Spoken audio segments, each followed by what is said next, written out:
Мына полярлык каз балапаны өз парасаттылыгы менен коркунучун жеңүү керек. Onun шыққан ұясы жыртқыштардың қолы жетпес үшін 100 метр биіктікте шатқалдың үстінде орналасқан. Анасы биіктен секірді, бірақ оның қанаты бар. Ал балапанда болса, анасына деген сүйіспеншілігі ғана бар. Енді ол не болса да жардан секіру керек.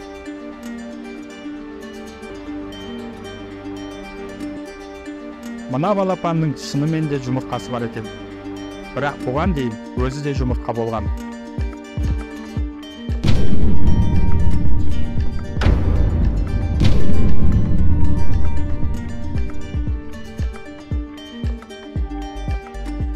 Балапан біраз соққылардан жоғалса да, қуанышымызға қарай тірі. Енді ол құнарлы балығы мен балдыры көп көлде өсіп, құмын ары қарай жалғастырады.